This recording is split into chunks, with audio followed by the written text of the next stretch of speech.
వైశంపాయనుడు జనమేజయుడికి ఇలా చెప్తున్నాడు, మహారాజా, అసిత దేవల మహర్షి పూర్వం గృహస్థ ధర్మాన్ని స్వీకరించి ఆ ఆదిత్య తీర్థంలోనే నివసించసాగాడు. ఆయన ధర్మాత్ముడు, పవిత్రుడు, జితేంద్రియుడు, ఎవరినీ శిక్షించేవాడు కాదు, మహాతపస్వి, మనస వాచ కర్మణ సర్వప్రాణులయందు సమభావం గలవాడు.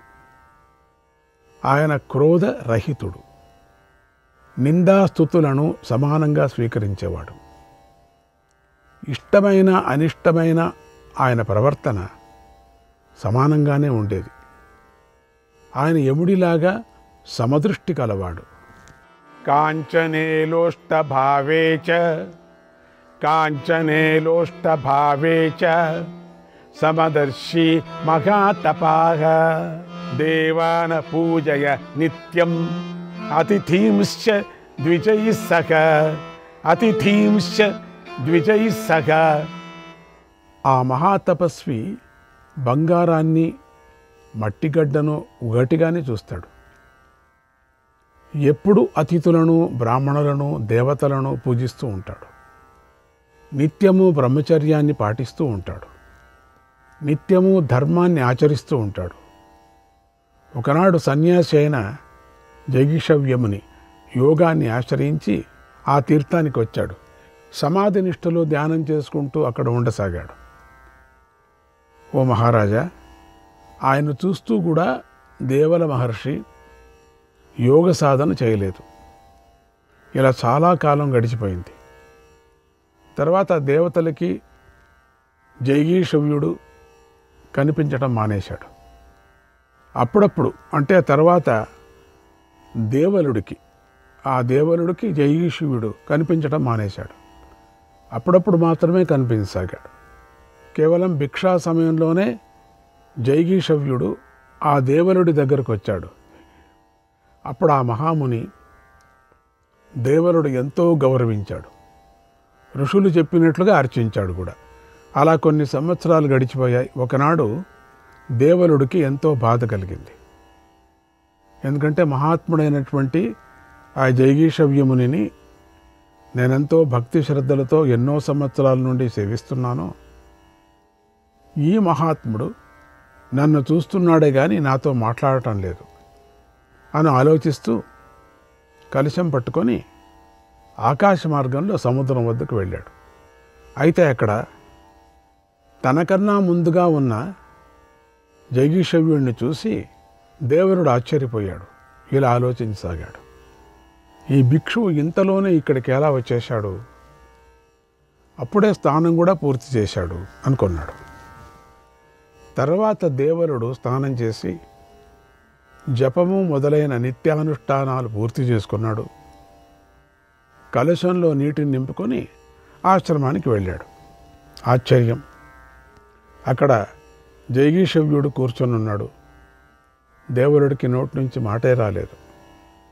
ఇప్పుడే అక్కడ కనిపించినటువంటి ఆయన అంతలోనే ఇక్కడ కనిపించేసరికి దేవరుడు బొమ్మలాగా నిలబడిపోయాడు.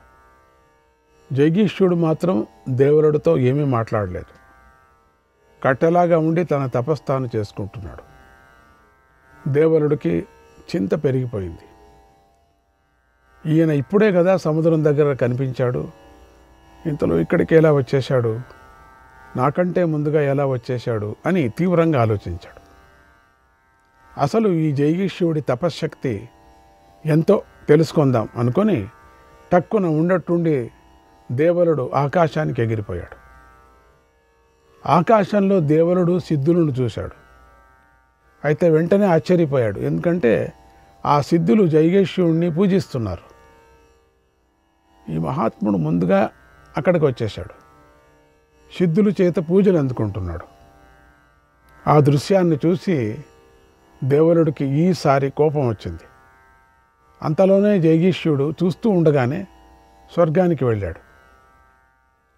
అక్కడి నుండి పితృలోకం నుండి యమలోకానికి వెళుతూ దేవరుడికి కనిపించాడు. మళ్ళీ అక్కడి నుండి కూడా ఎగిరి చంద్రలోకంలో ప్రవేశిస్తున్న జైగీష మహామునిని దేవరుడు చూశాడు. అంతలో జైగీష్యుడు ఏకాంతంగా యాగాలు చేసేవారు వెళ్ళే శుభలోకాలకు వెళుతూ కనిపించాడు. అక్కడి నుండి నిత్యాగ్నిహోత్రులు చేసేవారు పొందేటువంటి లోకాల వైపు వెళుతూ కనిపించాడు. తర్వాత మహాత్ముడైన జైగీష్యుడు దర్శ పౌర్ణమాస యాగాలు చేసే తపోధనులు ఉండే లోకానికి, అక్కడ పశుయాగం చేసిన వారు వెళ్ళే లోకాలకు వెళుతూ కనిపించాడు. ఆ తర్వాత అనేక విధాలైన చాతుర్మాస దీక్షలో యాగాలు చేసే తపోధనులు వెళ్ళే లోకాలకు వెళుతూ కనిపించాడు. అవి దేవతల పూజలను అందుకునేటువంటి పవిత్ర లోకాలు. అక్కడి నుండి అగ్నిష్టోమ యాజులు అగ్నిష్టోత్యాగం ద్వారా యాగం చేసే తపోధనులు వెళ్ళే లోకాలకు వెళుతూ కనిపించాడు. ఆ తరువాత జైగీష్యుడు అధికంగా సువర్ణ దానాలతో యజ్ఞశ్రేష్టమైన వాజపేయాన్ని చేసే బుద్ధిమంతులు నివసించే లోకాలలో కనిపిస్తూ ఉండటాన్ని దేవలుడు చూశాడు. ఆ తర్వాత రాజసూయ పౌండరీక యాగాలు చేసినటువంటి వారు పొందినటువంటి లోకాల్లో ఉన్న జైగీష్యుడిని చూశాడు. అశ్వమేధ నరమేధ యాగాలను చేసే నరశ్రేష్ఠులు వెళ్ళే లోకాల్లో ఉన్నటువంటి జైగీష్యుడిని చూశాడు. సర్వమేధ శౌత్రామణి యాగాలు అతి కష్టమైనవి. వాటిని చేసిన వారు పొందే లోకాల్లోనూ కూడా జైగీషవ్య మహర్షి ఉండటాన్ని దేవల మహర్షి చూశాడు. ఓ మహారాజా, ఇలాగ అనేక విధాలుగా ఉన్నటువంటి ద్వాదశ యాగాలను చేసిన వారు పొందేటువంటి లోకాల్లో ఉన్న జైగీష్యుడిని దేవలుడు చూశాడు. ఆ తర్వాత మిత్రావరుణుల లోకాలకు ఆదిత్య లోకాలకు వెళుతున్న జైగీష్యుడిని చూశాడు. ఆ తర్వాత రుద్రులు వసువులు బృహస్పతి స్థానాలను కూడా అతిక్రమించి పైకి వెళుతున్న జైగీష్యుడిని అసిత దేవల మహర్షి చూశాడు. తర్వాత గోలోకంలో ప్రవేశించి బ్రహ్మయాగాన్ని చేసేవారు పొందే లోకాలకు ఆ తర్వాత 3 ఊర్ధ్వలోకాలను అతిక్రమించి పతివ్రత లోకాలకు వెళుతున్న జైగీష్యుడిని ఆ దేవలుడు చూశాడు. ఆ తర్వాత దేవలుడు ఇక ఏ లోకంలోనూ జైగీష్యుడు వెళుతూ ఉండటాన్ని చూడలేదు. జైగీష్యుడు అదృశ్యమైపోయాడు. ఇన్ని లోకాలకు జైగీష్యుడు సంచరించటంతో ఆయన పరిపూర్ణ యోగసిద్ధుడు. ఆయన తపప్రభావం చాలా గొప్పది, ఆయన నియమనిష్టలు చాలా గొప్పవి అని దేవలుడు నిర్ధారించుకున్నాడు. అంతవరకు నిర్ధారణ కాలేదు ఈయనకి. యోగమాయతో ఎక్కడైనా సంచరించవచ్చు. తర్వాత దేవలుడు అక్కడున్న సిద్ధులు సజ్జనుల వద్దకు వెళ్ళి చేతులు జోడించి ఇలా అడిగాడు, ఓ మహాత్ములారా, జైగీష్యుడు మహాశక్తిశాలి. ఆయన నాకు కనిపించటం లేదు. ఎప్పుడెక్కడున్నాడో చెప్పండి, నాకు తెలుసుకోవాలని కుతూహలంగా ఉంది అన్నాడు. అప్పుడు సిద్ధులు, ఓ దేవలా, ఇప్పుడు జైగీష్యుడు శాశ్వత బ్రహ్మలోకానికి వెళ్ళాడన్నారు. వెంటనే దేవలుడు బ్రహ్మలోకాన్ని వెళ్ళటానికి ఎగిరాడు, కానీ డబ్బున కింద పడిపోయాడు. సిద్ధులు దేవుడిని చూసి ఇలా అన్నారు, ఓ మహర్షి, నీకు ఆ శక్తి లేదు, నువ్వు బ్రహ్మలోకానికి వెళ్ళలేవు, కనుక ఆ ప్రయత్నాన్ని మాని నీ ఆశ్రమానికి వెళ్ళు అన్నారు. దేవలుడు వారికి నమస్కారం చేశాడు. ఏ ఏ లోకాలను వరుసగా ఎక్కాడో ఆయా వరుస క్రమంలోనే లోకాల నుండి కిందికి దిగాడు. పక్షిలాగా ఎగురుకుంటూ తన ఆశ్రమానికి వచ్చేశాడు.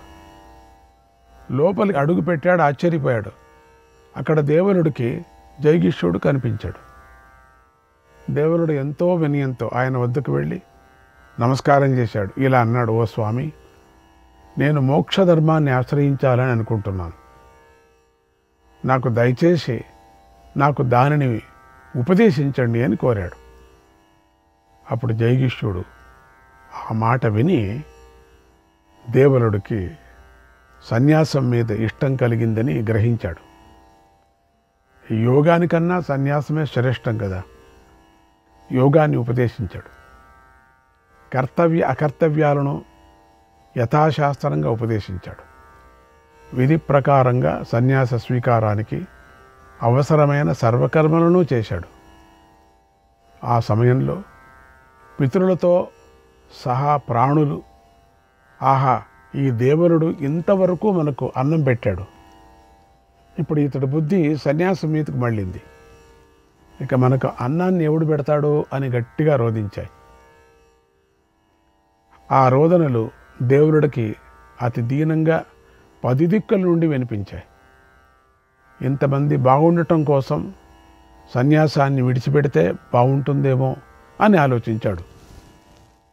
అప్పుడు మళ్ళీ దేవుడికి మరొక విచిత్రమైన పరిస్థితి ఎదురైంది. ఈసారి సకల ప్రాణులు మాట్లాడటం లేదు. పవిత్ర ఫలాలు, దుంపలు, పూలు, ఔషధులు మొదలైన వేల పదార్థాలను ఇలా మాట్లాడాయి. చిచి, ఈ దేవరుడు క్షుద్రుడు, దుర్బుద్ధి. ఇతడు మొదట సన్యాసం తీసుకుంటానని మాట ఇచ్చి ఇప్పుడు తప్పు చేయాలని చూస్తున్నాడు. ఇతడు కనుక సన్యాసం తీసుకోకపోతే మళ్ళీ మనల్ని తప్పకుండా ఖండిస్తాడు. తాను జీవించడం కోసం మనలను చంపుతాడు. సర్వభూతాలకు అభయమిచ్చి కూడా దేవరుడు మాట తప్పుతున్నాడు అని పెద్దగా రోధించాయి. మహర్షి ఆయన దేవరుడు ఈ మాటలను కూడా విని కంగారు పడ్డాడు. తీసుకోకపోతే వాళ్ళు, తీసుకుంటే వీళ్ళు, ఇదేమిటి? సన్యాసం పుచ్చుకుంటే మాకెవరు అన్నం పెడతారు అని వీళ్ళు అని ప్రాణులు గోల పెడుతున్నాయి. సన్యాసం పుచ్చుకోకపోతే అయ్యో మమ్మల్ని చంపేస్తాడు, బ్రతకనీయండి అని పదార్థాలు గోల పెడుతున్నాయి. అంటే పదార్థాలంటే కూరగాయలు, ఇవన్నీ కూడా. నేను పెద్ద సంకట పరిస్థితుల్లో పడిపోయానే, ఇప్పుడేం చేయాలి? అసలు మోక్ష గృహస్థ ధర్మాల్లో ఏది మంచిది, దేనిని ఆచరించాలి అని ఆలోచనలో పడ్డాడు. బాగా తీవ్రంగా ఆలోచించి మనస్సును గట్టిగా చేసుకున్నాడు. గృహస్థ ధర్మాన్ని విడిచి మోక్ష ధర్మాన్ని ఆచరించడమే మంచిదని నిర్ణయించుకున్నాడు. దీనినే మనస్సులో పెట్టుకొని పరీక్షలో గెలిచాడు. అంతకుముందు నుంచి మహాత్ముడైన జైగిషవుణ్ణి చూశాడు కదా, ఆయన సన్యాసి లోకాలను అతిక్రమించాడు కదా, ఆయన యోగసిద్ధిని గమనించాడు కదా, ఆయనను స్ఫూర్తిగా తీసుకొని గురువుగా చేసుకొని దేవరుడు స్థిరమైన చక్కని నిర్ణయాన్ని తీసుకున్నాడు. జీవితంలో గెలిచాడు. ప్రాప్తవాన్ పరమాం సిద్ధిం పరం యోగంచ భారత. ఓ రాజా, సన్యాసంతో పరమసిద్ధిని, ఉత్తమ యోగాన్ని పొందాడు. ఆ తర్వాత బృహస్పతి మొదలైన దేవతలు, తాపసులు జైగిష్యుడి వద్దకు వచ్చి ఆయన తపస్సును మెచ్చుకున్నారు.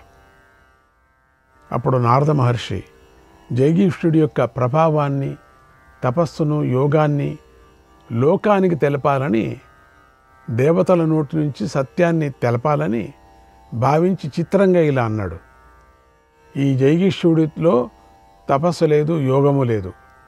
ఎందుకంటే ఈయన ఊరికే ఉండక తన తపశ్శక్తిని వినియోగించి దేవరుని మోహంలో ముంచేశాడు, సందేహంలో పడేలాగా చేశాడు.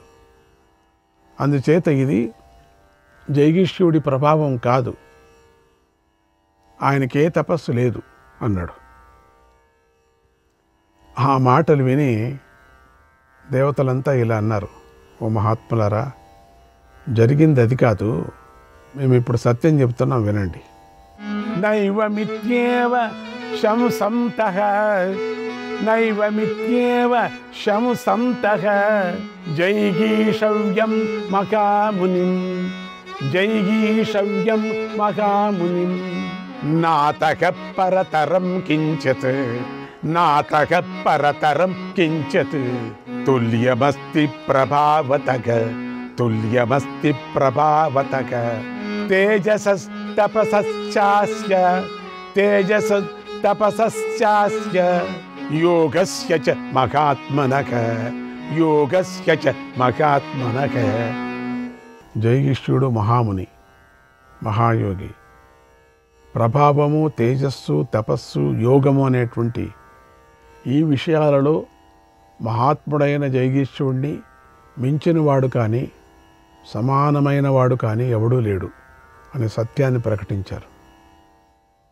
ధర్మాత్ముడైన జైగీష్యుడు ఇంతటి ప్రభావశాలి, దేవరుడు కూడా అంతటి ప్రభావం కలవాడు అయ్యాడు.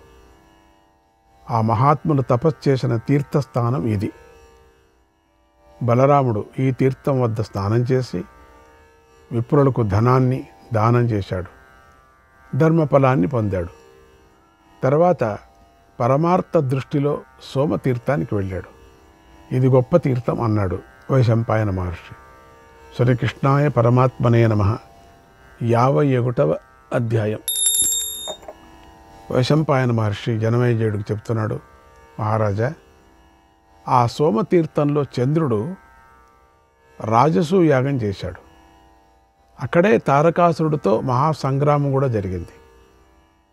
బలరాముడు ఆ తీర్థంలో కూడా స్నానం చేసి దానాలు చేసి సారస్వతముని తీర్థానికి వెళ్ళాడు.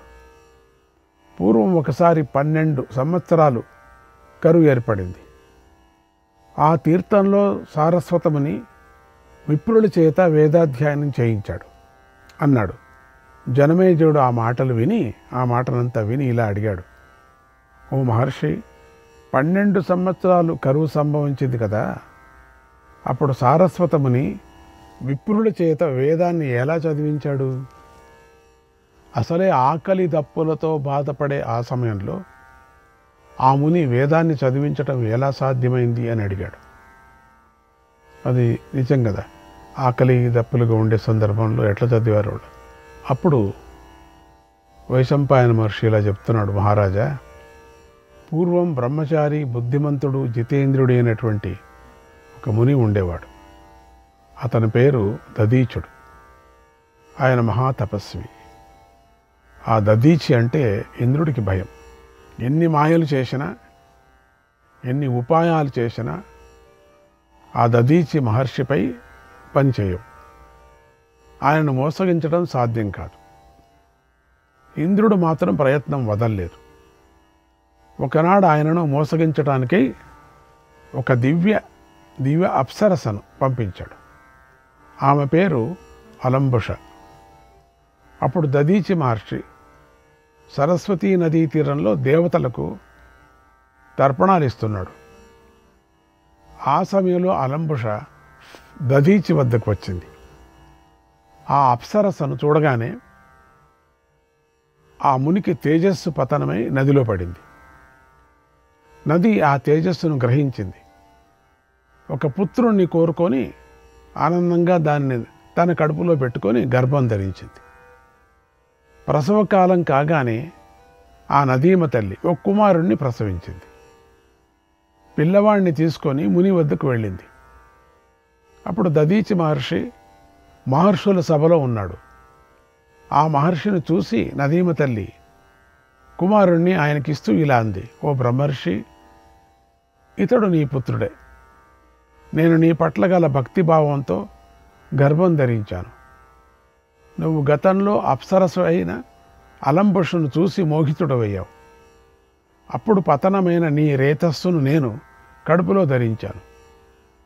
నీ రేతస్సు నాశనమైపోకూడదు అనేటువంటి ఉద్దేశంతో నేను ఇలా చేశాను. ఈ కుమారుడికి ఏ దోషమూ లేదు, ఇతన్ని స్వీకరించు అనింది. ఆ మాటలు విని దధీచి ఆ బాలుని స్వీకరించాడు. తన కుమారుణ్ణి చూసి ఎంతో సంతోషించాడు. ప్రేమతో తన కుమారుడి శిరస్సుపై ముద్దు పెట్టుకున్నాడు. అతన్ని కౌగిలించుకున్నాడు. ఎంతో ఆనందంతో మహోపకారం చేసినందుకు నదీమ తల్లి అయినటువంటి సరస్వతికి ఇలా వరమిచ్చాడు. శ్రీకృష్ణాయ పరమాత్మనే నమః.